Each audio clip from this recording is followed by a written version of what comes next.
Facebook live में आप लोगों का स्वागत है।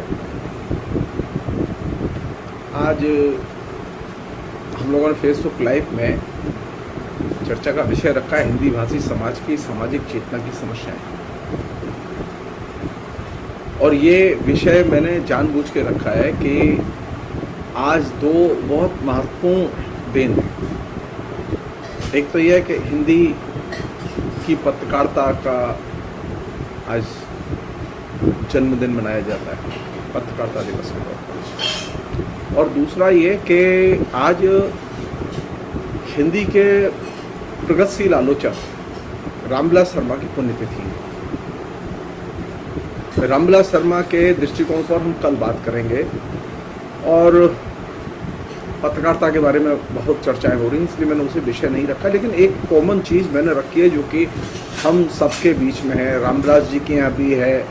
वो उदंत मार्तंड जो हिंदी का पहला अखबार था, वो जिस तरह से बंद हुआ उसमें भी वो चीज़ है। और यही सोच के मैंने एक बड़ी समस्या के तौर पर ये हिंदी भाषी समाज की सामाजिक चेतना की समस्याएं करके ये विषय रखा है।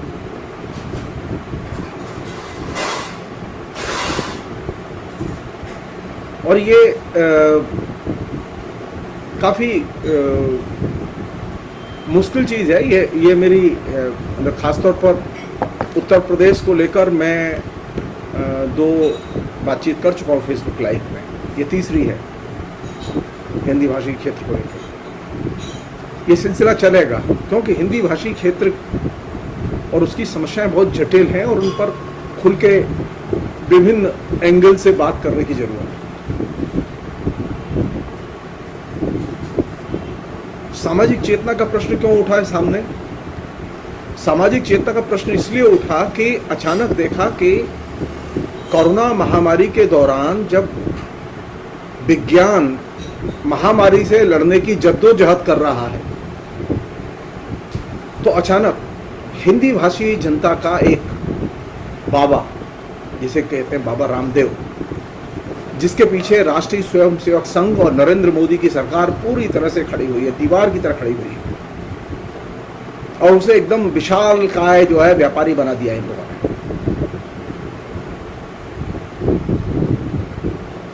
बाबा रामदेव ने जिस तरह से एलोपैथी पर और एलोपैथी से जुड़ी हुई जो बेसिक चीज है विज्ञान पर जो अटैक किया, मैं बाबा रामदेव के अटैक को साधारण अटैक के तौर पर नहीं लेता। मैं सिर्फ एलोपैथी बनाम आयुर्वेदिक, एलोपैथी बनाम होम्योपैथी, ये एलोपैथी बनाम पतंजलि की दवाएं, इस रूप में नहीं ले रहा हूं मैं। बाबा रामदेव जब एलोपैथी पर अटैक कर रहे हैं तो वो बाबा रामदेव ये साधारण काम नहीं कर रहे हैं, वो असाधारण काम कर रहे हैं। वे सीधे सीधे विज्ञान को चुनौती दे रहे हैं।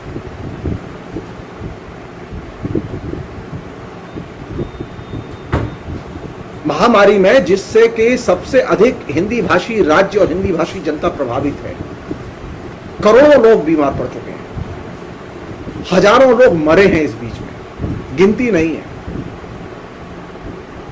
जो गिनती है वो झूठी है, जो सरकारी आंकड़े हैं वो झूठे हैं।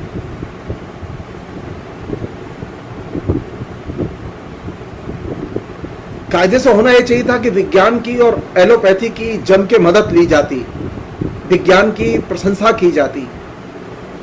लेकिन हुआ उल्टा। जब क्राइसिस में थे हम, कुछ लोगों ने यह भी किया कि इस पूरे प्रसंग को बाबा की दवा के प्रोडक्शन को और उसके प्रोडक्ट को उसके प्रमोशन की स्कीम के साथ जोड़कर, बाबा की दवाएं तो बिक रही हैं, बाबा टेलीविजन पर आए या ना आए, लेकिन बाबा की दवाएं बिक रही हैं। मैं इससे ज्यादा गहराई में आपको ले जाना चाहता हूं कि बाबा रामदेव ने जो बोला है, वो बाबा रामदेव का बोला हुआ वो एसेंशियली विज्ञान विरोधी है। और ये जो विज्ञान विरोधी चेतना है, ये विज्ञान विरोधी चेतना कहां से आती है? और ये विज्ञान विरोधी चेतना अकेले बाबा रामदेव की नहीं है, वो विज्ञान विरोधी चेतना पूरे हिंदी भाषी समाज में फैली हुई है। और हिंदी भाषी समाज साधारण समाज नहीं है। हिंदुस्तान की तकरीबन 60 से 65 करोड़ जनता हिंदी भाषी जनता है। हम हिंदी, जैसा कि मैं बार बार कह रहा हूं कि ये जितने भी फेसबुक पर, ट्विटर पर, व्हाट्सएप पर, यूट्यूब पर, टेलीविजन पर, हिंदी टेलीविजन पर स्पेशली जो चल रहा है, वो हिंदी भाषी समाज के चरित्र को खोल के क्यों नहीं देखना चाहते? वो सिर्फ एक न्यूज और इवेंट को क्यों खोजते रहते हैं खाली?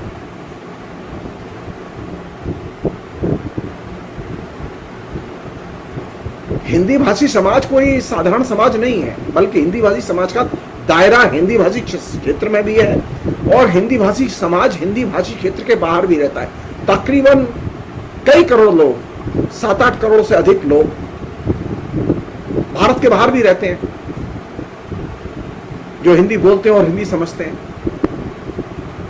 उनमें एक अच्छी खासी संख्या हिंदी भाषी क्षेत्र के लोगों की है। हिंदी भाषी समाज का परिदृश्य वही नहीं है जो आपको उत्तर प्रदेश, मध्य प्रदेश, हरियाणा, राजस्थान में दिखाई देता है। हिंदी भाषी समाज का एक बहुत बड़ा हिस्सा गैर हिंदी भाषी राज्यों में भी रहता है। तो ये जो पूरी की पूरी जो हिंदी भाषी समाज की जो 60-65 करोड़ की आबादी है देश के अंदर, तकरीबन 10 करोड़ के से अधिक लोग देश के बाहर रहते हैं। ये साधारण आबादी नहीं है, लेकिन इसकी ब्यूटी क्या है? ये जो हिंदी भाषी समाज है, इसकी परतें हम खोलने के लिए तैयार क्यों नहीं है? हमें गंभीरता से सोचना चाहिए। हिंदी भाषी क्षेत्र में दिल्ली है, राजधानी है।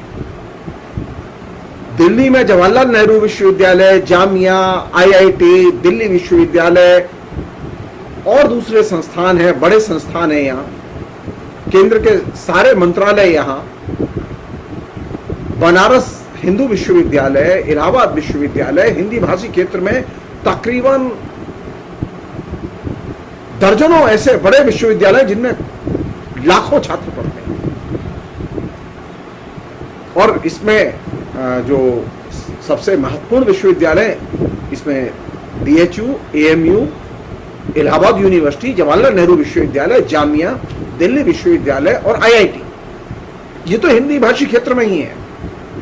और इनमें काम करने वाले लोग, इनमें जो साइंटिस्ट हैं, प्रोफेसर हैं, लेक्चरर हैं, रीडर हैं, इनमें जो काम करने वाले लोग हैं, उनमें भी एक अच्छी खासी तादाद, तकरीबन 50-60% से ऊपर तादाद हिंदी भाषी क्षेत्र के लोगों की है।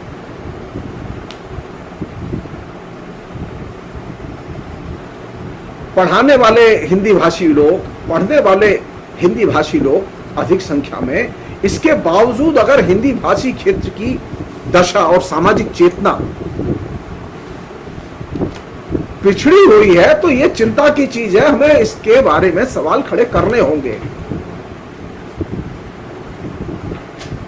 अखिलेश यादव पर बात करने से और योगी पर बात करने से कुछ नहीं होने वाला। आप राहुल गांधी आए या नरेंद्र मोदी जाएं, इससे समस्या हल होने वाली नहीं है।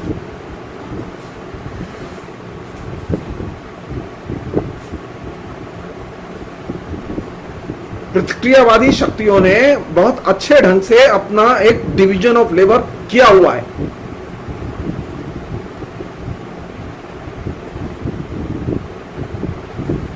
इन पूरे इलाकों में जो हिंदी भाषी क्षेत्र हैं, जो उत्तर भारत के नाम से जाने जाते हैं, इन हिंदी भाषी क्षेत्रों में स्थिति कितनी भयावह है, इसका अंदाजा सिर्फ एक चीज से आप लगा सकते हैं। नमूने के तौर पर बता रहा हूं मैं। स्त्री की सबसे ज्यादा दुर्दशापूर्ण अवस्था हिंदी भाषी राज्यों में है। आज भी 21वीं शताब्दी में, अभी जब मैं आपसे बात कर रहा हूं, तो आज भी हिंदी भाषी क्षेत्र में सबसे अधिक लड़कियां दहेज के नाम पर जिंदा जलाई जाती हैं। शर्मनाक है ये, लेकिन ये डिस्कोर्स का इशू नहीं है। न ये इंटेलेक्चुअल्स के लिए डिस्कोर्स का इशू है, न ये साहित्यकारों के लिए विमर्श का इशू है, न ये साहित्यिक पत्रिकाओं के लिए विमर्श का इशू है, न ये विश्वविद्यालयों के लिए पाठ्यक्रम का इशू है।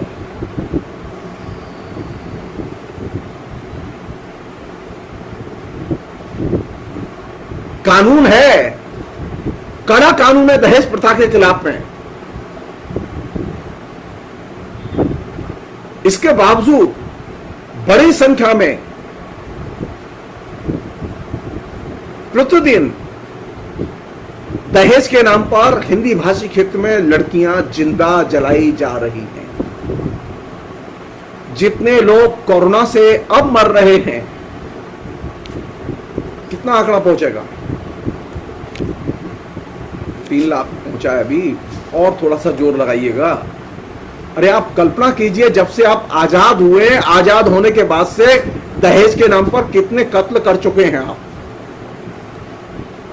आपके आंसू आए कभी? आपको गुस्सा आया कभी?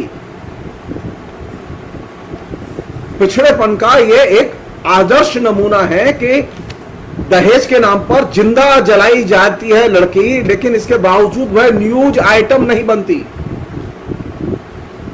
दहेज के नाम पर जिंदा जलाई जाती, हर घंटे एक लड़की जिंदा जलाई जाती है हिंदी भाषी क्षेत्र में, लेकिन वो किसी भी अखबार की फर्स्ट हेडलाइन नहीं बनती हिंदी की।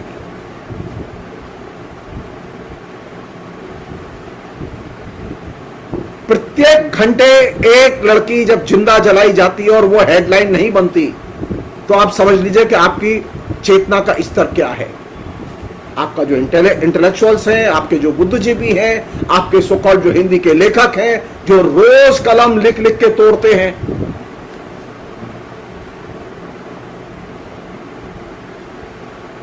और आपके जो लेखक संगठन हैं,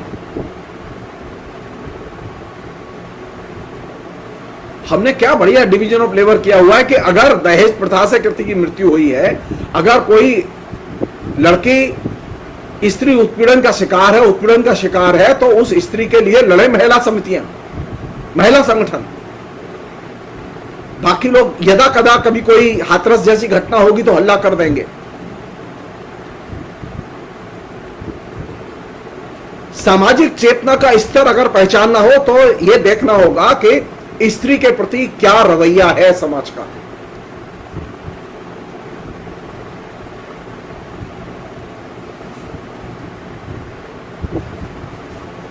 हिंदी के जो बड़े प्रतिष्ठित, लब्ध प्रतिष्ठित बड़े लेखक हैं, मेल राइटर्स, अब देखिए उनकी कितनी कहानियां हैं जो दहेज प्रथा के खिलाफ में स्त्री दहन पर लिखी गई हों।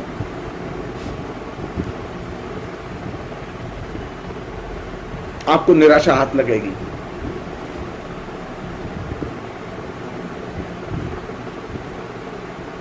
जिस समाज में प्रत्येक घंटे एक लड़की दहेज के नाम पर जिंदा जलाई जाती हो, उस समाज में कभी पलट के हमें गुस्सा नहीं आता। इसे सहनशीलता नहीं कहेंगे, इसे कायरता कहेंगे और इसे पिछड़ापन कहेंगे, सामाजिक चेतना का अभाव कहेंगे। लेकिन यह है, कौन लड़ेगा इसके लिए लड़ाइयां? दहेज प्रथा का इशू, दहेज प्रथा के खिलाफ में सामाजिक गोलबंदी हो ही नहीं पाती। मेरी तो अभी तक की नजर में कहीं पर भी दहेज के लिए जो लड़की जलाई गई है, और जलाने वालों के खिलाफ में आज तक मैंने तो हिंदी भाषी क्षेत्र में जुलूस निकलते नहीं देखे। ये गौ को वध से रोकने के लिए अचानक मोटे मुस्टंडे जो हिंदू निकल के आते हैं, गुंडे निकल के आते हैं, लेकिन वे गुंडे और हिंदू मुस्टंडे जब उनकी हिंदू बेटी जिंदा जलाई जाती है तो वे घर से निकल के नहीं आते। ये वो समाज है जहां स्त्री जिंदा जलाई जाती है तो उसे सेलिब्रेट करते हैं। आप याद कीजिए देवराला सतीकांड को जो राजस्थान में हुआ था। देवराला सतीकांड जब राजस्थान में हुआ तो सती के समर्थन में तकरीबन 10 लाख लोगों की रैली थी।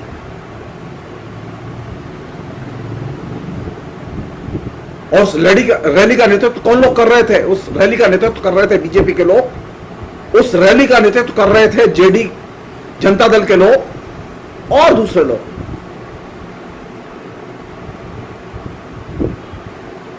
तो ये वो पैमाना है जहां से कि आप हिंदी भाषी क्षेत्र को देख सकते हैं कि 20वीं शताब्दी में जब देवराला सती कांड में जब एक लड़की जिंदा जलाई गई, सती की गई अपने पति के साथ, उसके नाम पर मंदिर बनाया गया, वो अभी भी मंदिर है वहां।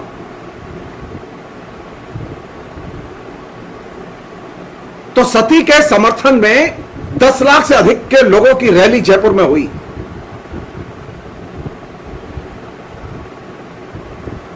और तब से लेके अब तक गंगा में बहुत पानी बह चुका है, औरतों पर बहुत जुल्म हो चुका है।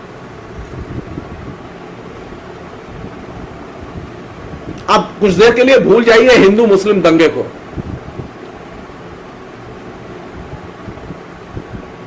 दहेज प्रथा तो हिंदुओं की प्रथा है। यह हिंदू समाज जो तैयार हुआ हिंदी भाषी क्षेत्र में, इस हिंदू समाज में किस तरह की बर्बरता छाई हुई है, यह इस दहेज प्रथा को देखकर समझा जा सकता है। उसके जो आंकड़े हैं,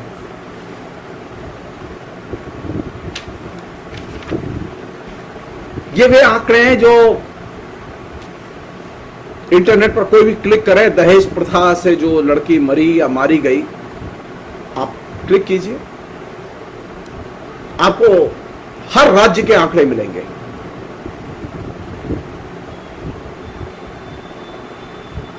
और इसमें यूपी टॉप पर,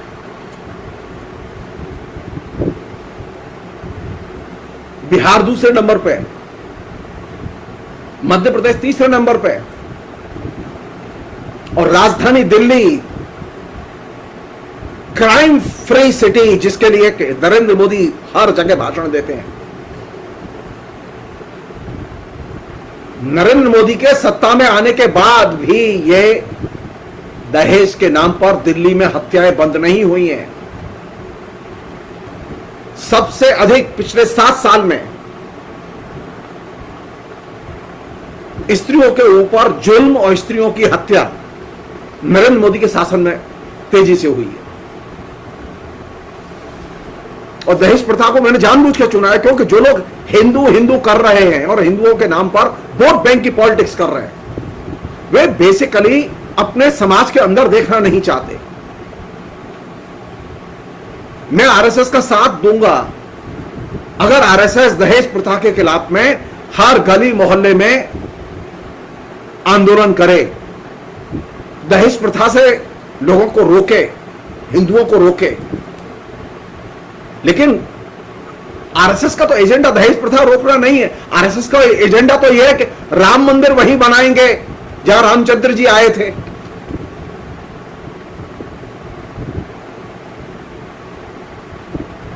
अगर राम मंदिर बनाने की बजाय अगर स्त्रियों की रक्षा के लिए और खासतौर पर दहेज प्रथा से हिंदू समाज को मुक्त करने के लिए आरएसएस ने काम किया होता तो भारतीय समाज उनका हृदय से आभार व्यक्त करता है।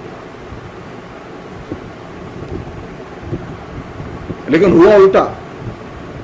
आरएसएस का जो वोट बैंक है और आरएसएस के जो लोग हैं वे दहेज प्रथा के खिलाफ में कभी कोई एक्शन नहीं लेते, बल्कि उन साजियों में शामिल होते हैं जो दहेज लेकर की जाती है और दी जाती है।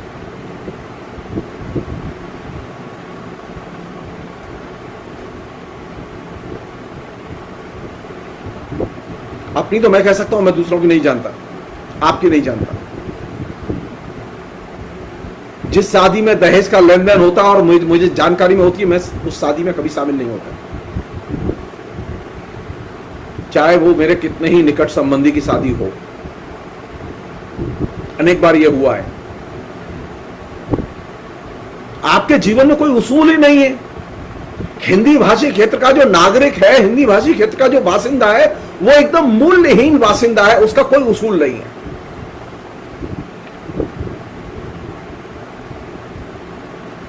दहेज लेना और दहेज देना अगर अपराध है तो दहेज वाली शादी में शामिल होना उससे बड़ा सामाजिक अपराध है। लेकिन दहेज प्रथा के खिलाफ में आपके अंदर एंगर नहीं है।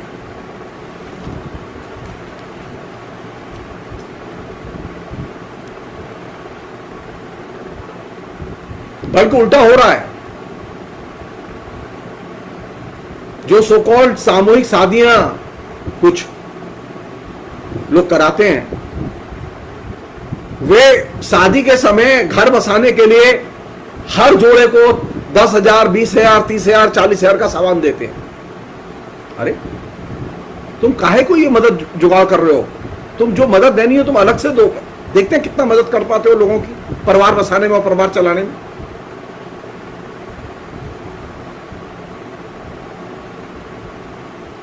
अगर मुझसे पूछें, किताब जलाना जितना बड़ा अपराध है, किताब पर पाबंदी लगाना, साइंटिफिक बुक्स पर पाबंदी लगाना जितना बड़ा अपराध है, किसी वैज्ञानिक की हत्या कर देना, दमोलकर वगैरह की हत्या कर देना जितना बड़ा अपराध है, उससे बड़ा अपराध है सतर्क रूढ़िवाद, जो कि हिंदी भाषी क्षेत्र में छाया हुआ है। हिंदी भाषी क्षेत्र सारा का सारा सतर्क रूढ़िवाद की ग्रिप में है। जो बाबा रामदेव से लेके हर्षवर्धन तक, हर्षवर्धन से लेके मोहन भागवत तक मर गया, वो मोक्ष को प्राप्त हुआ। कोरोना का इलाज हम फ्री में करेंगे, हमारे पास दवा है, ये सारी जितनी भी चर्चा है ये एक्चुअल में रूढ़िवाद है।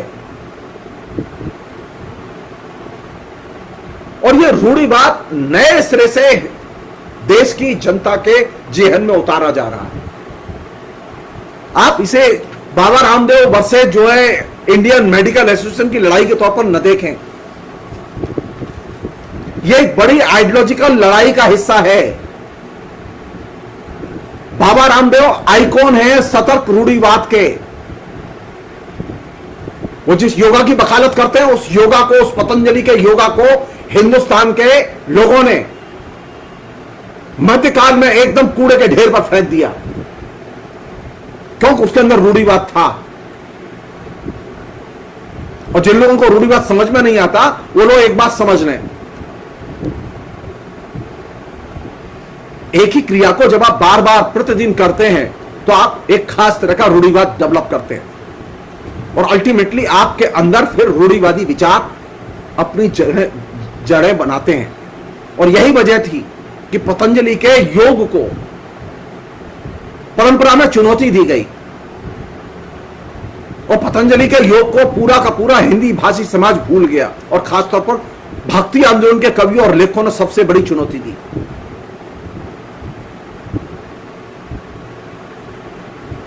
हम भूल ही गए कि जो क्रिया आप करते हैं उस क्रिया से कोई रूढ़िवाद पैदा होता है कि नहीं होता।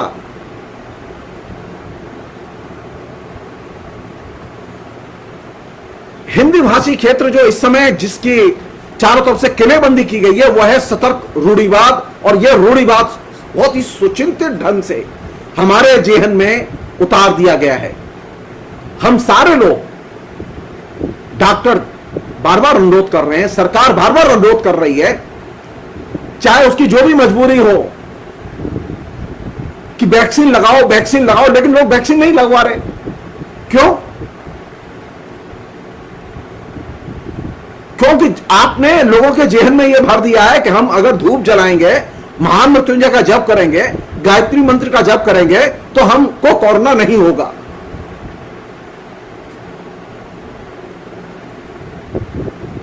क्या है ये? यह रूढ़िवाद है, इसका विज्ञान विरोधी दृष्टिकोण है, उसे चुनौती दी जानी चाहिए। हिंदी भाषी क्षेत्र अकेला क्षेत्र है जहां पर कि रूढ़िवाद सबसे पहले सिर उठाता है और फिर वायरस की तरह फैल जाता है।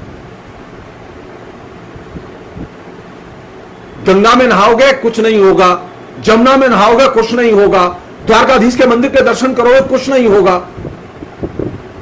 और गाजर मूली की तरह लोग मर रहे हैं कोरोना से, कोई गिनती नहीं है। तो ये जो सतर्क रूढ़िवाद है जो कि हम लोगों के बीच में फैला दिया गया है, जिसमें कि हम लोग कैद हैं, इस सतर्क रूढ़िवाद का हमारे समाज पर, हमारे संस्कार पर, हमारी आदतों पर और हमारी राजनीति पर गहरा असर है। और अब स्थिति यह है कि अब वो चाहते हैं कि हमारी जो मेडिकल व्यवस्था है उसे भी ध्वस्त कर दिया जाए।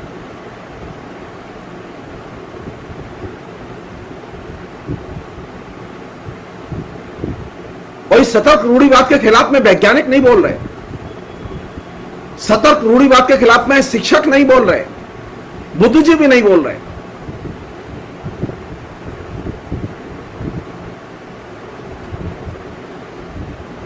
60-65 करोड़ की आबादी के देश में और खासतौर पर हिंदी भाषी क्षेत्र के जो इंटेलेक्चुअल्स हैं, साइंटिस्ट हैं,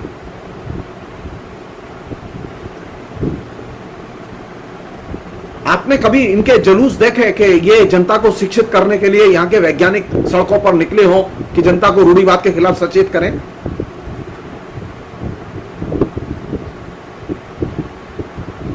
तो वैज्ञानिक को यह समझा दिया गया कि तेरा काम है लैब में काम करना, तेरा काम है पढ़ाना, तू साइंटिस्ट है, नौकरी कर। राजनीतिक हस्तक्षेप करना, सामाजिक हस्तक्षेप करना यह वैज्ञानिक का काम नहीं है। यही वजह है कि नरेंद्र मोदी से जब 900 वैज्ञानिकों ने अपील की कि कोरोना वायरस के डाटा हमें प्रोवाइड किए जाने चाहिए, हम तहकीकात करना चाहते हैं, कोरोना की कंडीशन को हम जानना चाहते हैं और देश को बताना चाहते हैं, तो नरेंद्र मोदी की सरकार ने उनकी अपील पर ध्यान नहीं दिया, क्योंकि नरेंद्र मोदी के दिमाग में कहीं ना कहीं यह चीज है कि वैज्ञानिकों का काम तो यह है कि वो लैब में काम करें, वैज्ञानिकों का काम यह नहीं है कि वो पॉलिटिक्स करें। वैज्ञानिकों का काम यह नहीं है कि वो समाज में हस्तक्षेप करें।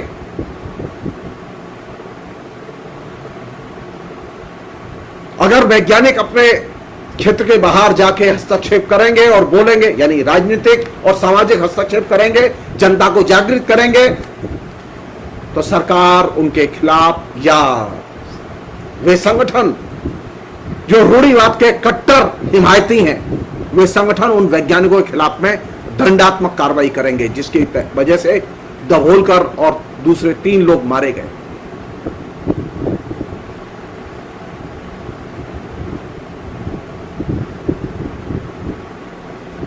दभोलकर वगैरह को मार के उन्होंने एक मैसेज दिया साफ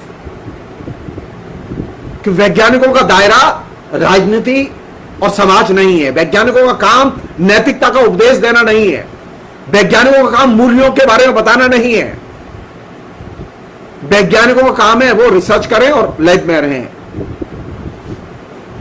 और सबसे अच्छा है वो चुप रहें। तो सामाजिक परिवर्तन आएगा कैसे?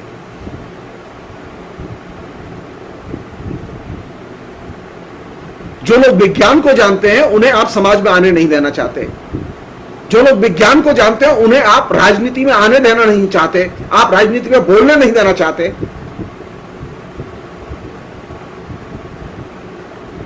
और राजनीति में बोलने की किसे परमिशन देंगे आप? जो विज्ञान का संघारक इस्तेमाल करने की हिमायत करें।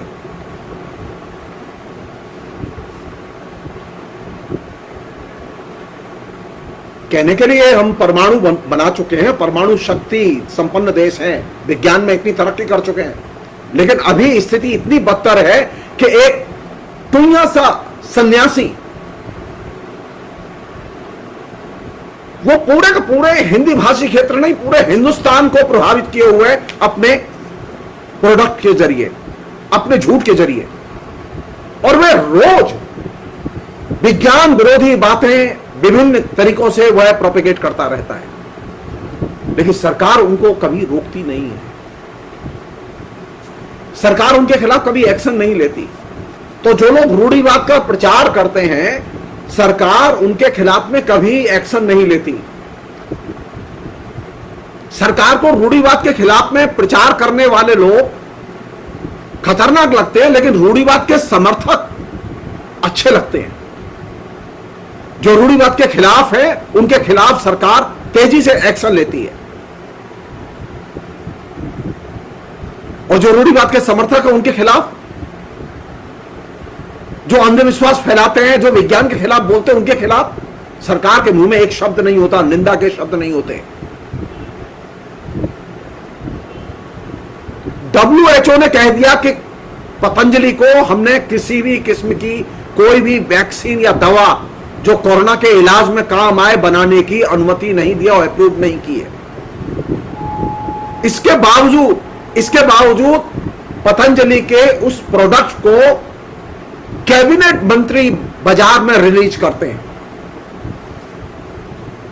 इसे कहते हैं खुल्लम खुल्ला रूढ़िवाद का समर्थन करना।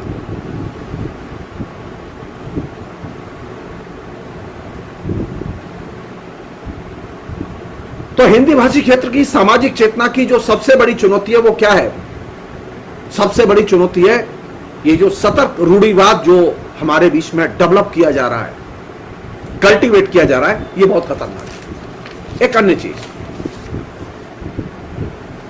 वो ये कि हम अपने एटीट्यूड में और अपने सिस्टम में 70 साल में कहने के लिए हम विज्ञान में बहुत तरक्की की है हमने। हमारे पास में बहुत बड़ी बड़ी IT कंपनियां हैं, हमारे पास में टाटा है, हमारे पास में तमाम किस्म की वैज्ञानिक बड़े संस्थान हैं, हमारे पास में बड़े बड़े टॉप इंडस्ट्रियलिस्ट हैं।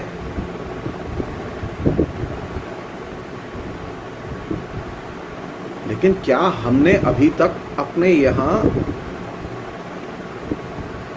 वैज्ञानिक दृष्टिकोण का समाज विज्ञान के अध्ययन, वैज्ञानिक ढंग से अध्ययन अध्यापन में विकास किया है? क्या हम वैज्ञानिक दृष्टिकोण को एक सामान्य अध्ययन अध्यापन की एक बुनियादी पद्धति मानते हैं?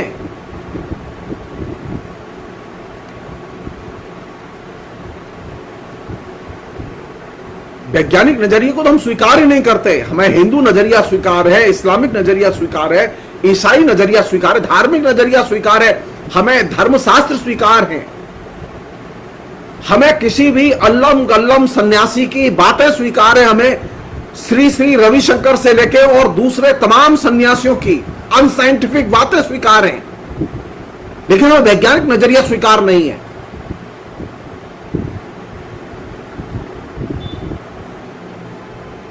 कोई तो वजह होगी। कितने बड़े क्षेत्र में, मतलब BHU, AMU, JNU, Jamia, DU, IIT सबके रहते हुए हिंदी भाषी क्षेत्र में मेरी चिंता हिंदी भाषी क्षेत्र को लेकर फिलहाल आप वो कोई वैज्ञानिक दृष्टिकोण को लेकर एक सुसंगत समझ विकसित नहीं कर पाए। हमारे विज्ञान के विभाग हैं, विज्ञान के विभाग में पढ़ाने वाले लोग भी हैं, हमारे यहां लैब भी हैं,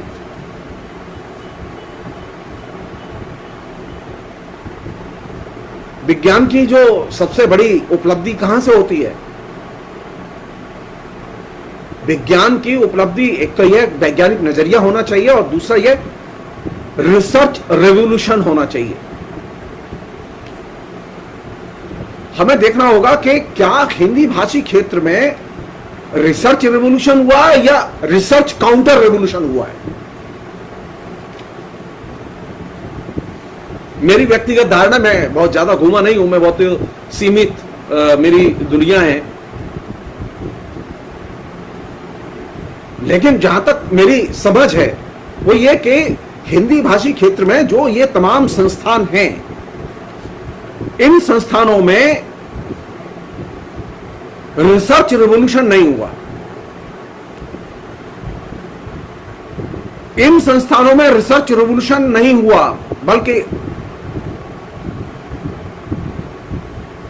रिसर्च के खिलाफ यानी एंटी रेवोल्यूशन जरूर हुआ। शोध बहुत हुई हैं हिंदी में ही, हर साल तकरीबन 8-10 हजार PhD होते हैं। उसी तरह और दूसरे सब्जेक्ट में भी PhD होते हैं। हमारे शोध तो है लेकिन साइंटिफिक तरीके से शोध नहीं है।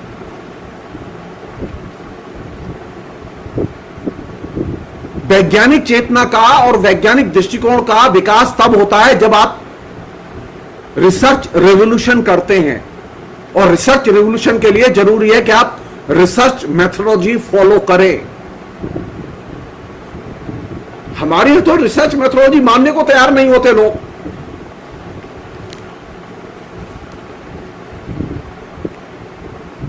आप उठाइए किसी भी बड़े आदमी की किताब, जो लोग हिंदी साहित्य का इतिहास पढ़ते हैं वो उठाए रामचंद्र शुक्ल का इतिहास, जो लोग हजारी प्रसाद द्विवेदी को पढ़ते हैं वो उठाए हजारी प्रसाद द्विवेदी की किताब, आप उठाइए हिंदी के टॉप 10 इंटेलेक्चुअल्स की किताबें, आपको उससे पता चलेगा कि रिसर्च रिवॉल्यूशन का लेवल क्या है।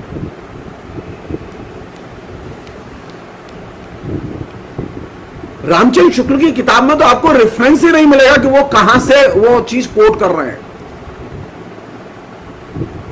नंबर सिंह की जो किताब साहित्य अकादमी से पुरस्कृत है, कविता के नई प्रतिमान, उस पूरी किताब में आपको एक रेफरेंस नहीं मिलेगा। लोगों के नाम है लेकिन पता नहीं वो कहां से विचार लिए गए।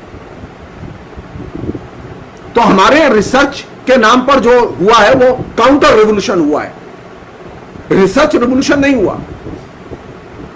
यूरोप में जो आपको इंडस्ट्रियल रिवॉल्यूशन दिखाई देता है, नवजागरण दिखाई देता है, एकेडमिक्स में जो विज्ञान क्रांति दिखाई देती है, उसका कारण है रिसर्च रिवॉल्यूशन।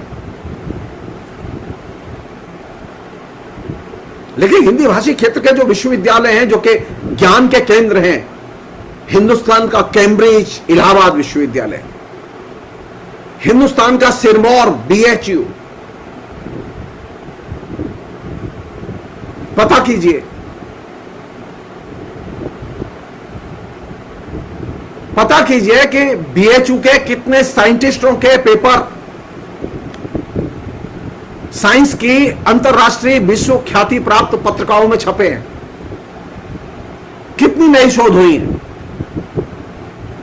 पता कीजिए जवाहरलाल नेहरू विश्वविद्यालय के, मैं अपने 84, 85, 86 तक में वहां था, 86 तक तो मैं आपको बता सकता हूं कि वहां पर जवाहरलाल नेहरू विश्वविद्यालय में एनवायरमेंटल साइंस है, लाइफ साइंस है, कंप्यूटर साइंस है, बायोटेक्नोलॉजी का डिपार्टमेंट खुल गया था। लाइफ साइंस, कंप्यूटर साइंस और एनवायरमेंटल साइंस, इन तीनों साइंस के किसी भी शिक्षक के, किसी भी विद्यार्थी के विश्वविख्यात किसी भी पत्रिका में कोई शोध पत्र नहीं छपे। और ये मेरी बताई हुई चीज नहीं है, पब्लिक अकाउंट कमेटी की रिपोर्ट में, पार्लियामेंट की में ये डाटा दर्ज है।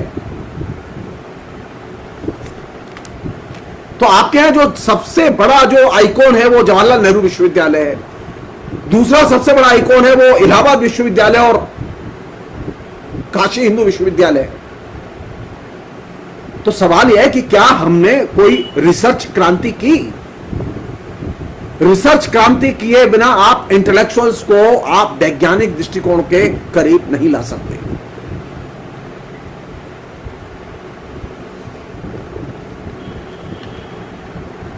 लेकिन हां, हमने शोध प्रतिक्रांति जरूर की है। और शोध प्रतिक्रांति का सबसे अच्छा तरीका क्या है कि आप रिसर्च को अव्यवस्थित और अराजक ढंग से करें।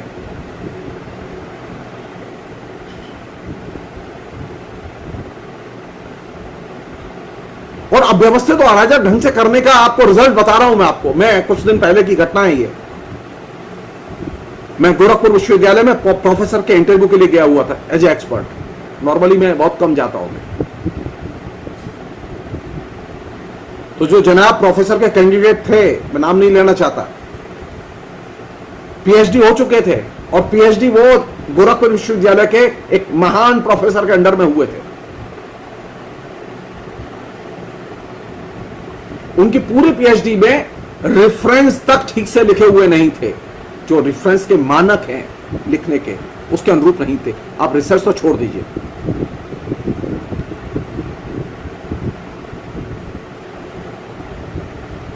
शोध क्रांति के बिना आप वैज्ञानिक क्रांति संपन्न नहीं कर सकते। लेकिन आप तो शोध करना ही नहीं चाहते, शोध प्रविधि पढ़ाना ही नहीं चाहते, शोध प्रविधि के अनुरूप चीजें लिखी जाएं, इसकी शिक्षा दीक्षा को विकसित करना नहीं चाहते।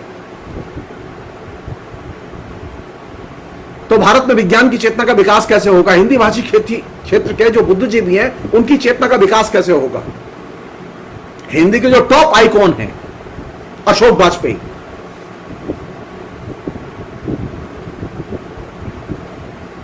आप यूरोप के लोगों को, लेखकों को उठाइए, आपको वहां लेखन में आपको उनके बाकायदा रेफरेंस मिलेंगे। हमारे यहां जो टॉप पढ़ा लिखा आदमी है जो कि हिंदी के सारे लेखकों को गधे की तरह हाँक रहा है अपने पीछे, वो अपनी किसी भी किताब में ठीक से रेफरेंस नहीं लिखता और रेफरेंस लिखना नहीं जानता, वो कैसे आपको वैज्ञानिक चेतना से संपन्न करेगा?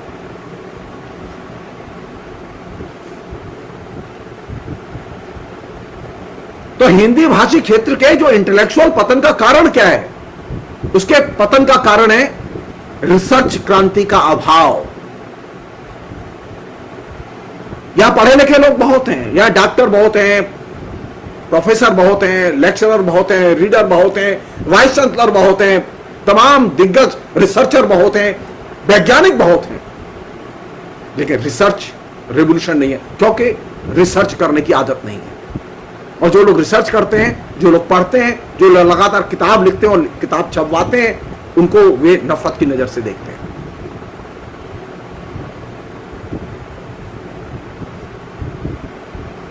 तो अभी हम एक छोटी सी चीज तो कर नहीं पाए अपने विश्वविद्यालयों में कि हम रिसर्च रिवोल्यूशन करें और रिसर्च की पद्धति साइंटिफिक हो। आप सिर्फ इतना करा दीजिए। हमारे यहां हालत इतनी बदतर है कि अभी रमेश पोखरियाल ने जो नई शिक्षा नीति डिक्लेयर की है नरेंद्र मोदी की सरकार ने, उसमें उन्होंने तमाम मध्यकाल के लोगों के नाम डाल दिए हैं कि वे ज्ञान का बहुत बड़ा उत्पादन कर गए हैं। और इस नई शिक्षा नीति को लेकर तमाम बुद्धिजीवियों ने यह लिख दिया कि यह क्रांतिकारी शिक्षा नीति है, बिना ये जाने समझे कि इसमें क्रांति का कौ नहीं है।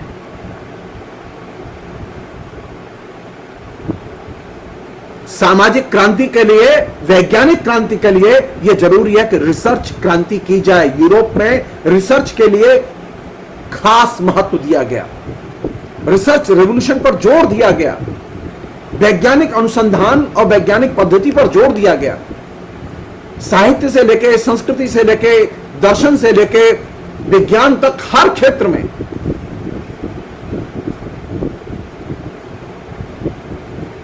और हमारे यहां तो विज्ञान और वैज्ञानिक दृष्टिकोण से कोई लेना देना नहीं है, बस खाली दाखला मिल जाए, पीएचडी में दाखला मिल जाए, रिसर्च करके डाल देगा वो। एक अन्य चीज,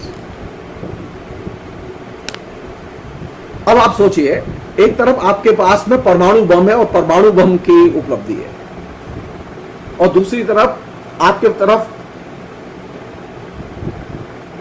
अमीर भी है।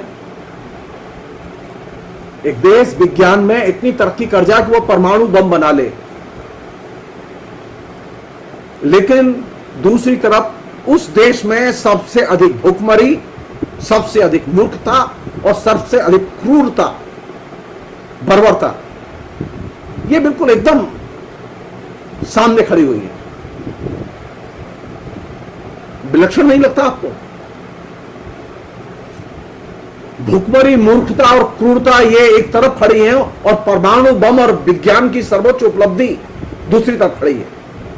इसका मतलब है कि विज्ञान का हमने सामाजिक विकास के लिए और विज्ञान की सामाजिक भूमिका को लेकर हमने कोई काम नहीं किया। तभी न बाबा रामदेव जैसे लोगों की ये ताकत होती है कि वो ये कह सके बिना जांच के, बिना साइंटिफिक परीक्षण के, वो ये कह सके कि मेरे पास दवा है, कोरोना की मेरे पास दवा है, मैं ठीक करा दूंगा। मीडिया उसे कवरेज भी दे रहा है।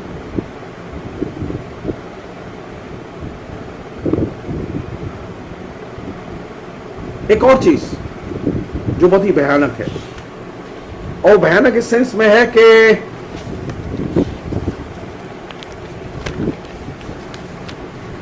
जरा मोदी सरकार के विज्ञान प्रेम को देख लें हम लोग, पता चलता है ना कि इससे ये लोग, जैसा कि मैंने कहा कि मोदी सरकार सबसे ज्यादा कंजर्वेटिव और रूढ़िवादी सरकार है और विज्ञान विरोधी सरकार है।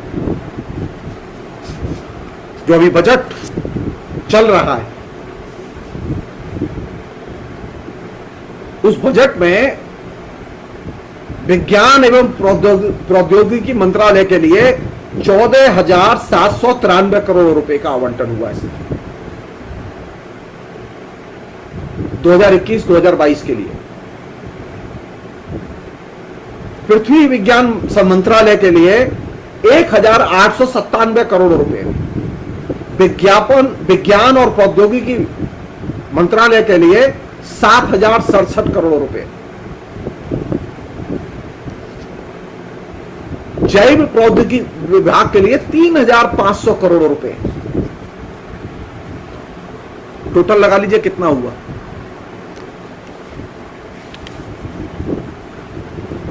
इसमें से 60% पैसा सिर्फ मेंटेनेंस पे खर्च हो जाएगा, 60% से अधिक पैसा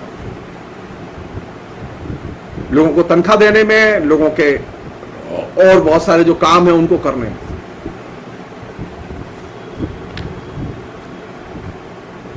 तो विज्ञान के लिए हमारे यहां जो टोटल खर्चा है वो कितना, मुश्किल से 22,000 करोड़ के करीब, और प्रधानमंत्री के विज्ञापन के लिए प्रतिदिन 2 करोड़ रुपए। प्रधानमंत्री के विज्ञापन के साथ में जो 2 करोड़ रुपए पर डे का जो खर्चा है, उसके साथ में जो देश के मुख्यमंत्री है सारे, उनके विज्ञापन के खर्चे को और जोड़ दीजिए अब आप, तो आप पाएंगे कि ये जो देश में जो प्रधानमंत्री और मुख्यमंत्री नाम की जो चीज है, इनके विज्ञापन पर जितना खर्चा होता है उससे कम खर्चा विज्ञान पर होता है हमारे।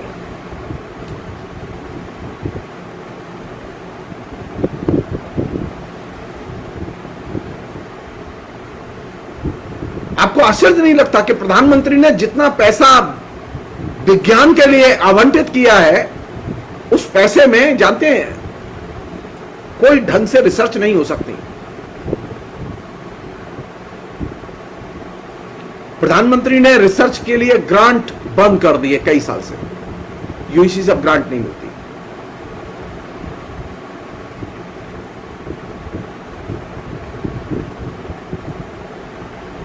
तो बिना रिसर्च रिवॉल्यूशन के आप लोगों में वैज्ञानिक चेतना फैलाएंगे कैसे? तो सबसे अच्छा तरीका क्या है कि जो रिसर्च है उसको एकदम नीचे लाओ, कटौती करो और नीचे लाओ, और रिसर्च को जितना हो सके, एक उदाहरण दे रहा हूं कैसे आपने इसको पूरे को पंक्चर किया है।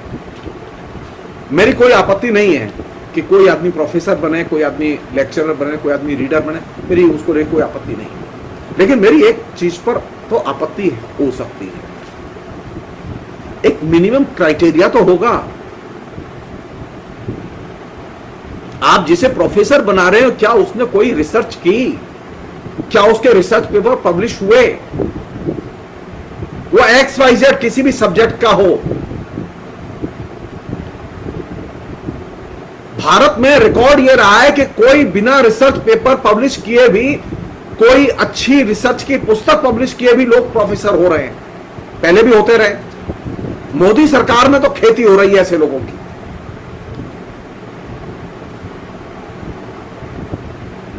तो इससे सामाजिक रूढ़िवाद बढ़ेगा, वैज्ञानिक दृष्टिकोण का विकास नहीं होगा। रिसर्च को इग्नोर करके, रिसर्च रेवोल्यूशन को इग्नोर करके अगर आप लोगों को पदोन्नति देंगे, नौकरियां देंगे, तो इससे सामाजिक रूढ़िवाद बढ़ेगा। और यही वजह है कि हिंदी भाषी क्षेत्र में सामाजिक रूढ़िवाद के सबसे बड़े गढ़ अगर कोई है तो विश्वविद्यालय है, जहां से कि सामाजिक रूढ़िवाद को, सतर्क रूढ़िवाद का नाम जिसे मैंने दिया है, इसको मदद मिलती है। एक अन्य चीज वो ये कि ये जो फेज है जिसमें हम लोग रह रहे हैं, इस फेज में एक चीज बहुत कॉमन है जिसे हम लोग रोज फेस कर रहे हैं। एक तो यह कि डे टू डे स्ट्रगल में हर आदमी फंसा हुआ है, और दूसरा यह कि असभ्यता या असभ्यीकरण की प्रक्रिया बहुत तेज है। हम लगातार और असभ्य बनते जा रहे हैं। स्ट्रगल कम नहीं हो रहे और असभ्यता कम नहीं हो रही, असभ्यता बढ़ रही है। स्ट्रगल भी बढ़ रहे हैं, असभ्यता भी बढ़ रही है। और बौद्धिक अधिकचरापन तेजी से वायरस की तरह, कोरोना वायरस से भी ज्यादा खतरनाक है बौद्धिक अधिकचरापन जो फैला, जिसने इस पूरे के पूरे हिंदी भाषी समाज को, उसकी सामाजिक चेतना को प्रभावित किया हुआ है। और ये बौद्धिक अधिकचरापन ये आज की बात नहीं है, ये काफी पहले से है। ऐसा नहीं कि नरेंद्र मोदी के आने के बाद हुआ, ये बहुत पहले से है। कई लोगों ने लिखा है। बौद्धिक कचरापन कैसे है उसका मैं एक बहुत अच्छा उदाहरण दूंगा मैं आपको, कि रामविलास शर्मा की एक आत्मकथा है जो उन्होंने लिखी है, अपनी धरती अपने लोग। उस आत्मकथा में वे अपने लखनऊ विश्वविद्यालय में जो वो पढ़ते थे उस समय के अनुभव को लिखा है। तो उस समय लखनऊ विश्वविद्यालय में जो लोग पढ़ाते थे, और खासकर बंगाली के लोग जो बंगाली जाति से आते थे, वो लोग करते क्या थे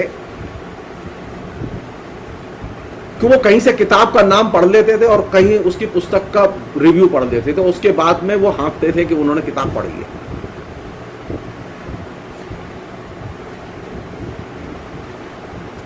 ये जो चीज थी, ये चीज इधर के वर्षों में और ज्यादा फली फूली है, ये अधिकचरापन और ज्यादा फला फूला है।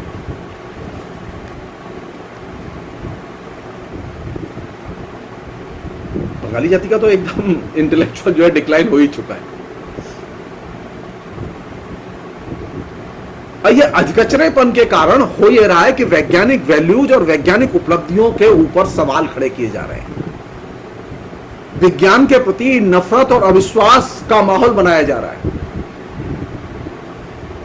और बौद्धिकता का हर स्तर पर विरोध किया जा रहा है। उन्हें बुद्धिजीवी नहीं चाहिए, उन्हें सिर्फ एक भक्त चाहिए, एक लेमन चाहिए। बाबा रामदेव की जो पूरी अप्रोच थी, जो वो टेलीविजन पर बोल रहे थे आज तक पर, उस भाषण में जो एसेंस था, वो एसेंस वह नहीं जो अपनी भाषा बोले, एसेंस ये था कि वह एक तरह से विज्ञान की भर्त्सना कर रहे थे।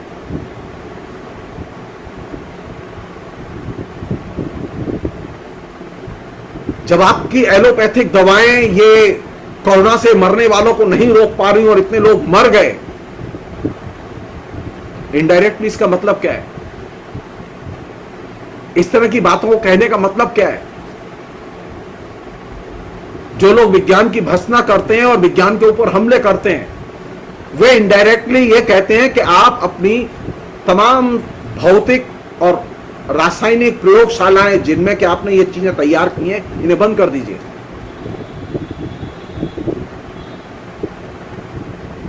हम मिल बांट के समाज में रहेंगे और समाज में सब बीमारों को हम ठीक कर लेंगे। हम जन समुदाय के तौर पर रहेंगे, हिंदू एक जन समुदाय के तौर पर रहेगा, मैं इलाज करूंगा, मेरे पास दवा है, मेरे पास योगा है, मेरे पास प्राणायाम है, मैं ठीक करूंगा, हर बीमारी का इलाज है मेरे पास में।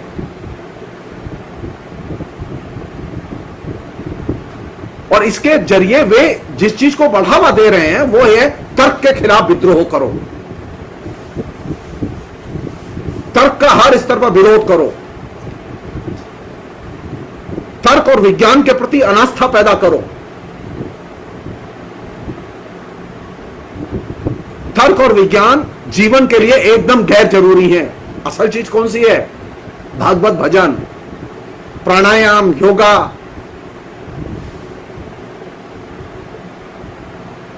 कुंडलिनी शक्ति जागृत करो, सारी बीमारियां ठीक हो जाएंगी।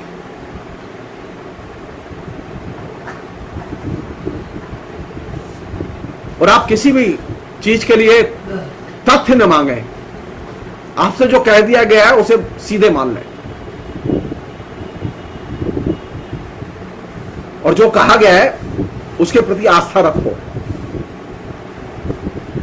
प्रधानमंत्री के कहे हुए पर अनास्था व्यक्त करना अपराध हो चुका है। प्रमाण मांगना गैर जरूरी हो गया है। अरे कोई पूछे प्रधानमंत्री से कि ये कौन सा ट्रैक है भाई जिसमें प्रतिदिन सिर्फ 3,500 लोग मर रहे हैं। 3.5 एक फिक्स हो जाता है तो 15 दिन तक 3,500 फिक्स हो गया पहले, तो 15 दिन तक 4,000 से ऊपर लोग नहीं। प्रमाण आगे जाने चाहिए, तो प्रमाण दे नहीं रहे आप ये कह रहे हैं कि आप कोरोना से जो लोग प्रभावित हुए हैं, उन्होंने स्कीम घोषित की है ना कि कोरोना से जो बच्चे अनाथ हो गए, जिनके मां बाप मर गए, उनको वो मदद देंगे। मैंने फेसबुक पर भी लिखा था, मैं आज फिर मांग कर रहा हूं आपके सामने कि वो सिर्फ जो कोरोना से लोग मरे हैं उनके सर्टिफिकेट पर इतना लिखवाएं पहले कि ये डेथ कोरोना से हुई है। जो डेथ सर्टिफिकेट दिए जा रहे हैं, जो ट्रीटमेंट के सर्टिफिकेट दिए जा रहे हैं, उनमें कोरोना से ट्रीटमेंट और कोरोना से डेथ का सर्टिफिकेट नहीं दिया जा रहा।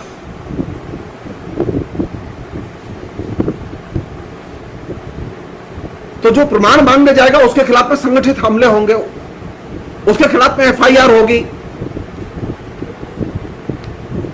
और किस चीज पर की बात की जा रही है? जादू टोने की बात की जा रही है, भगवान की पूजा की बात की जा रही है, गाय सांड भैंस इन सब की पूजा की बात की जा रही है, और कहा जा रहा है सब कुछ भगवान की कृपा से सब ठीक हो जाएगा। All is well, God is well. विज्ञान समाधान नहीं है, एकमात्र समाधान है ईश्वर। ईश्वर जब तक चाहता है तब तक तुम्हारी सांस है, और ईश्वर ने जिस दिन उठा लिया उस दिन तुम्हारी सांसें खत्म। तो ईश्वर के बारे में सवाल मत करो। ईश्वर में विश्वास करो, सब ठीक होगा। यानी आम जनता को बार बार एक बात, ये जिस समय वो कहते हैं ना कि वो मोक्ष को प्राप्त कर गया है, वो सीधे ये कहते हैं कि तुम बीच में मत बोलो, ये ईश्वर का नियम है जो चल रहा है। तो वो इनडायरेक्टली ये भी कहते हैं कि तार्किक ढंग से सोचो मत।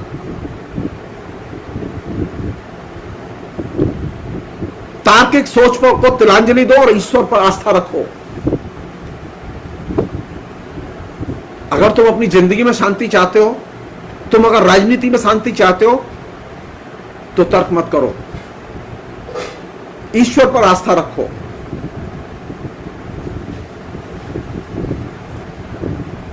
और अगर सीधे कह दो कि मेरी तो राम जी में आस्था है, तब तो बिल्कुल एकदम गारंटेड पीस है।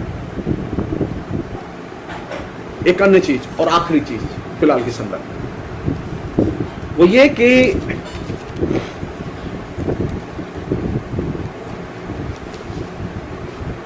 प्रधानमंत्री की जो अभी स्पीच हो रही है ना, आज भी हुई, कुछ मन की बात हुई, उसके पहले भी कुछ हुआ, लगातार कर रहे हैं। तो पहले वो महोत्सव था, शंख घंटा घड़ियाल थी, फिर उत्सव हुआ। अब वो प्रशंसा पर उतर आए हैं कि देखो उनकी प्रशंसा करो, वो कितना सैक्रिफाइस कर रहे हैं, उनकी प्रशंसा करो। वो लोग आलोचना से अधिक महत्वपूर्ण क्या चीज हो गई है? प्रशंसा का भाव।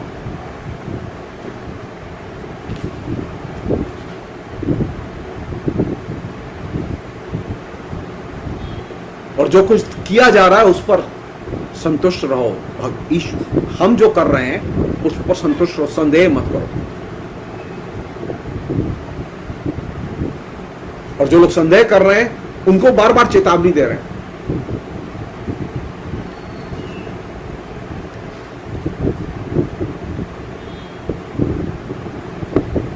या तो प्रशंसा करो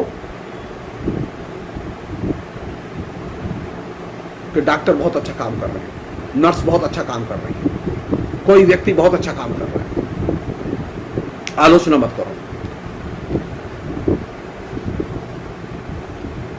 अगर कहीं कोई गलती हुई है तो क्या प्रधानमंत्री ने कहीं उसको पिन पॉइंट किया कि वो गलती हुई?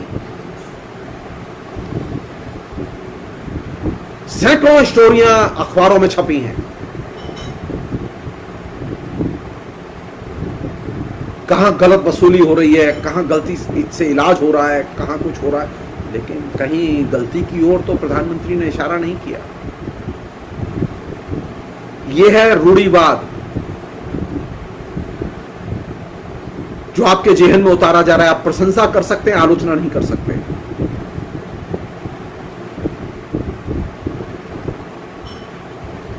आप महोत्सव मना सकते हैं, आप उत्सव मना सकते हैं, आलोचना नहीं कर सकते।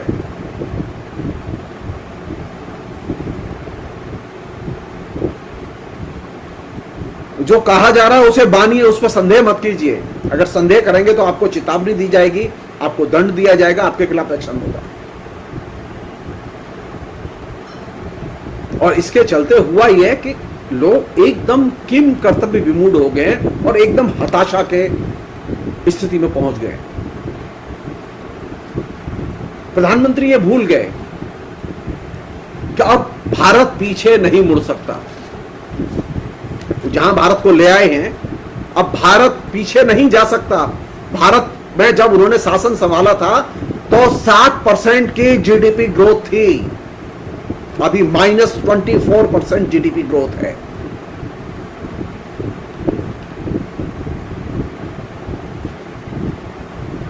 प्रधानमंत्री बनने के बाद में तकरीबन 60-70 करोड़ लोगों की नौकरियां जा चुकी हैं उनकी। नरेंद्र मोदी के लिए यह संभव नहीं है, उनके पास कोई योजना नहीं है कि ये 60-70 करोड़ लोग पुनः नौकरी पर कैसे लौटेंगे।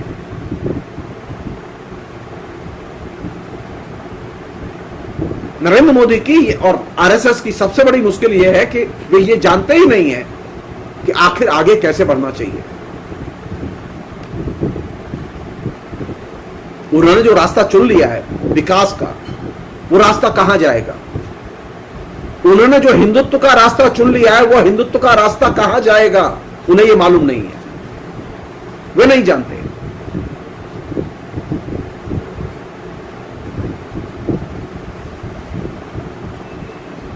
इसलिए जो बाबा रामदेव जो कभी कभी जो बोले थे, उसमें एक था कि एक मोहभंग तो था विज्ञान के प्रति, एक मोहभंग तो था सरकार के प्रति। ये जो इतने लोग मर गए, बाबा रामदेव जो आलोचना कर रहे थे, उसमें इनडायरेक्टली वो नरेंद्र मोदी की भी आलोचना कर रहे थे।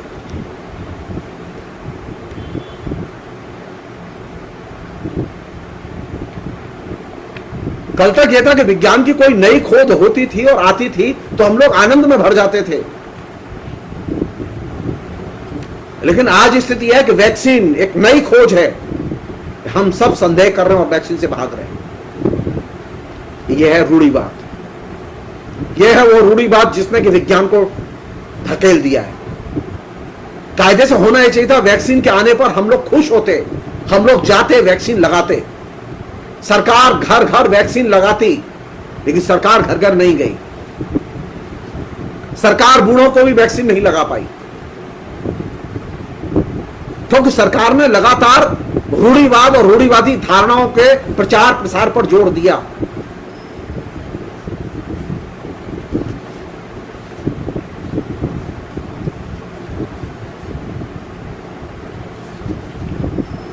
हम पूछना चाहते हैं कि नरेंद्र मोदी, बाबा रामदेव, राष्ट्रीय स्वयंसेवक संघ, ये तीनों मिलकर जो एक विराट जुलूस इन्होंने हिंदुओं का निकाला है, ये इस हिंदुस्तान को और हिंदुओं को कहां ले जाना चाहता है। क्या विज्ञान और प्रौद्योगिकी या औद्योगिक क्रांति को दफन करके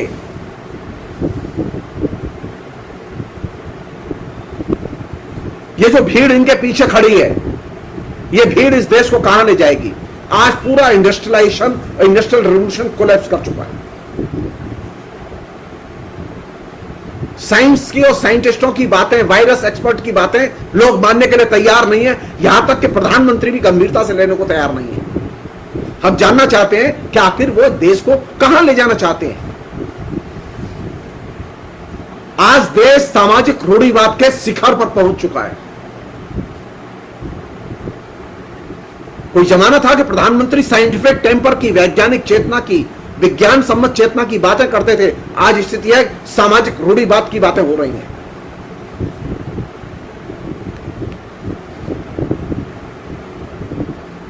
अंत में जो चीज चिंता की है और जरूरी है,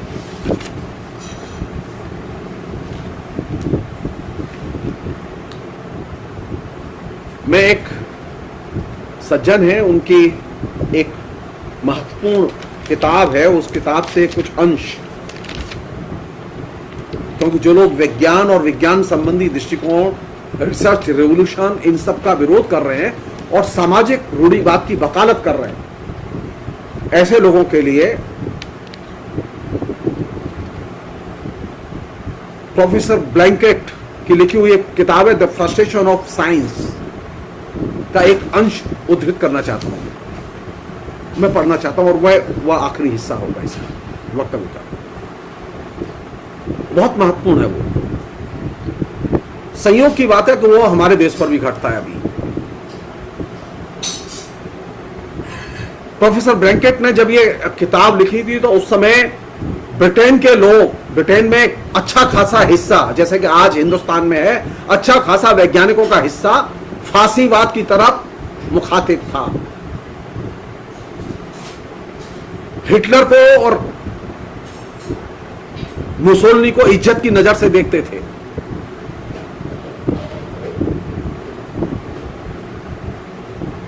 वैज्ञानिक चेतना का विरोध करते थे वो लोग।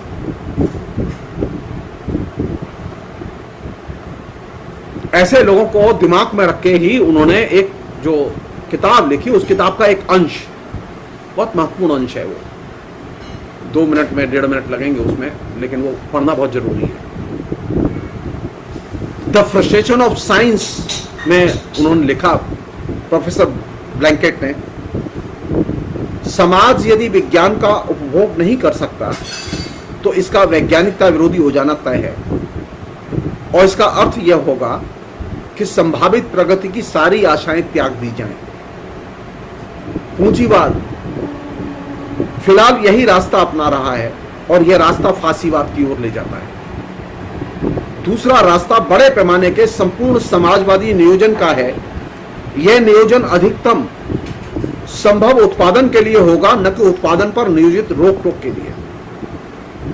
मुझे विश्वास है कि रास्ते सिर्फ 2 ही हैं।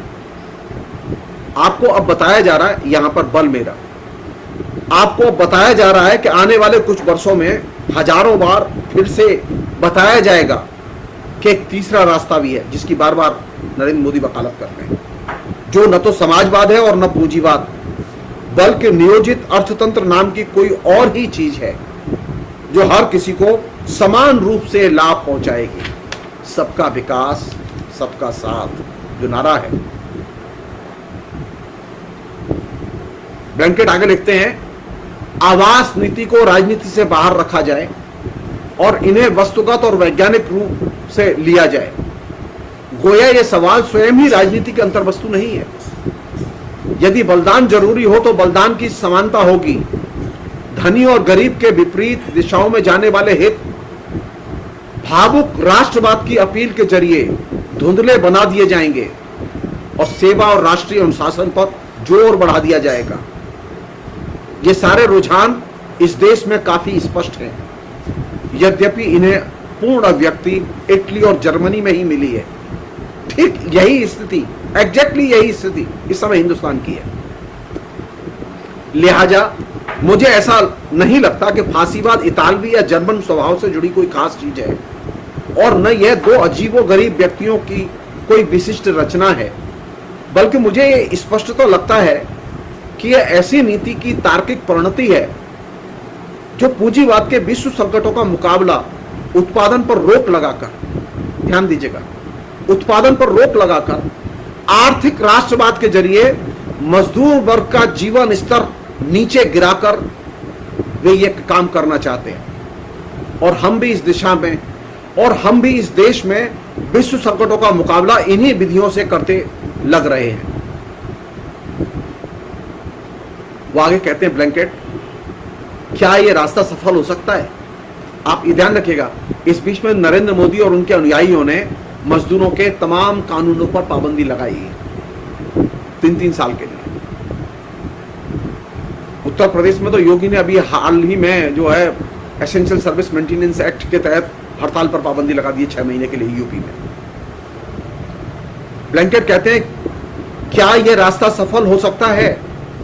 मुझे यकीन है कि नहीं।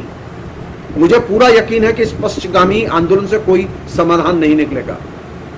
मसलन सोचें कि क्या होगा यदि मामूली मनुष्य के हित में एक बड़े कारोबार को छोटे छोटे कारोबारों में तोड़ दिया जाता है और संयंत्र को हस्त श्रम के जरिए विस्थापित कर दिया जाता है। वो विस्तार से इस पूरी की पूरी प्रक्रिया को, जो डी इंडस्ट्रियलाइजेशन अभी हो रहा है, इस डी इंडस्ट्रियलाइजेशन का जो खाका आपके सामने है,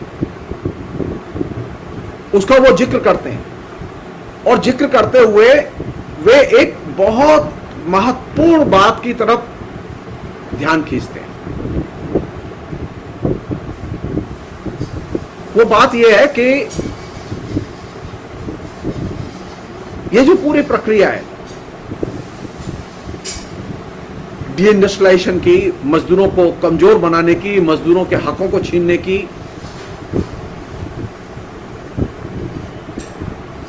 और बार बार ये कहा जा रहा है, अब ये आई ना इसकी, कि हम मामूली से मामूली आदमी को हम मदद पहुंचाना चाहते हैं। किसानों को देख लो, हम 2000 रुपए भेजते हैं कि नहीं भेजते? अब देखो हम अनाथ बच्चों के लिए भेजेंगे कि नहीं भेजेंगे?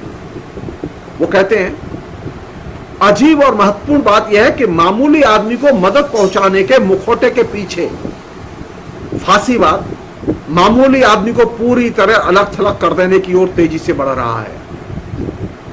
ऐसा पूंजीवाद की आंतरिक शक्ति से फांसीवादी देशों में और जगह ही हो रहा है, सिर्फ इटली और जर्मनी में नहीं, भारत में भी अब हो रहा है। अब आप ये सोचिए, सामाजिक चेतना को विकसित करने के लिए आपके पास में क्या ऑप्शन है? नंबर 1, पहला ऑप्शन है कि आप किसी भी किस्म के रूढ़िवाद को एक्सेप्ट न करें। जो लोग रूढ़िवाद को एक्सेप्ट करते हैं वे स्टीरियोटाइप राइटिंग को एक्सेप्ट करते हैं। साहित्य में रूढ़िवाद दूसरे तरीके से आता है, जीवन में दूसरे तरीके से आता है। ये जो स्टीरियोटाइप टेली कम्युनिकेशन है, स्टीरियोटाइप जो टीवी कम्युनिकेशन है, ये उस रूढ़िवाद का प्रतिफलन है। तो पहली चुनौती है कि रूढ़िवाद को हर स्तर पर चुनौती दी जाए और उसे खारिज किया जाए। विज्ञान के प्रति, वैज्ञानिक चेतना के प्रति लोगों में सवाल खड़े किए जाएं, आस्था पैदा की जाए, विश्वास पैदा किया जाए। और जो पढ़ने लिखने वाले लोग हैं, जो बुद्धिजीवी हैं, लेखक हैं, साहित्यकार हैं, इंटेलेक्चुअल हैं, विद्यार्थी हैं, शिक्षक हैं, उनसे कहा जाए कि वो रिसर्च रेवोल्यूशन पर जोर दें। रिसर्च रेवोल्यूशन के बिना आप सामाजिक क्रांति नहीं कर सकते। भारत में जब तक रिसर्च रेवोल्यूशन नहीं होगा, सामाजिक क्रांति नहीं होगी। कम्युनिस्ट पार्टी की सरकार के आने के बाद भी क्रांति नहीं होगी। तो कम्युनिस्ट पार्टी की सरकार रही 34 साल, लेकिन उसने रिसर्च को इंकरेज नहीं किया। बंगाल में कोलैप्स कर गया। रिसर्च रेवोल्यूशन बहुत इंपॉर्टेंट फैक्टर है सामाजिक क्रांति के लिए, सामाजिक परिवर्तन के लिए और रूढ़िवाद को तोड़ने के लिए। वैज्ञानिक पद्धति से अनुसंधान करें, वैज्ञानिक पद्धति से पढ़ाएं,